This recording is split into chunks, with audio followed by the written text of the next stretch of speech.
Iran एक बार फिर से अमेरिका को बड़ा नुकसान पहुंचा रहा है। इस बार ईरानी मिसाइलों ने यूएस एयरफोर्स के F-15E फाइटर प्लेन को मार गिराया है, जिसकी तलाश करने का वीडियो भी सामने आया।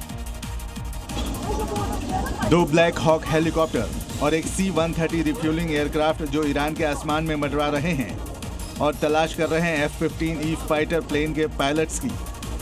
वहीं एक और वीडियो सामने आया है जिसमें लो एल्टीट्यूड पर 2 ब्लैक हॉक हेलीकॉप्टर उड़ रहे हैं।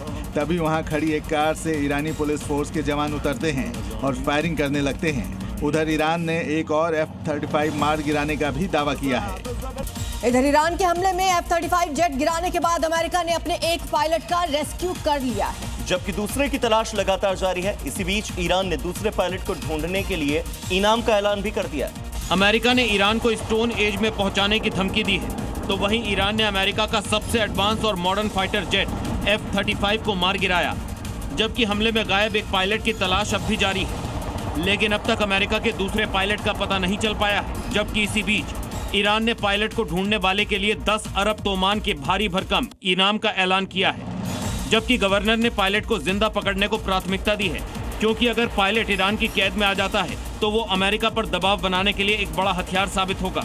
और न्यूयॉर्क टाइम्स का दावा है कि अमेरिका और इजराइल के हमले में ईरान की मिसाइल क्षमता पूरी तरह से बर्बाद अब भी नहीं हुई है। साथ ही दावा यह भी किया गया है कि काफी संख्या में लॉन्चर्स मिसाइलें अब भी सुरक्षित है।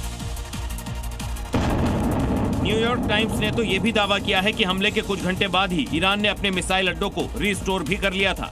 साथ ही नकली मिसाइलों को भी बड़ी संख्या में तैनात कर रहा है ताकि दुश्मन को चकमा दिया जा सके।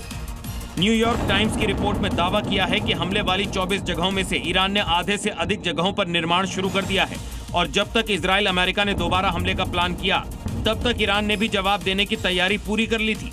तो आपको बता दें कि अमेरिका के जिस फाइटर जेट को मार गिराने का दावा ईरान कर रहा है, उसके अमेरिकी फाइटर जेट के एक पायलट को रेस्क्यू कर लिया गया है। ये बड़ी अपडेट। एक पायलट को जिंदा बचा लिया गया है, जबकि दूसरे पायलट की तलाश लगातार जारी है। यूएस की तरफ से भी लगातार रेस्क्यू करने की कोशिशें जारी है। मिडिल ईस्ट में जारी युद्ध के बीच ईरान ने अमेरिकी फाइटर जेट को मार गिराया। ईरान के दक्षिण पश्चिमी प्रांत में और बुयर अहमद में अब अमेरिकी पायलटों की तलाश तेज कर दी गई है।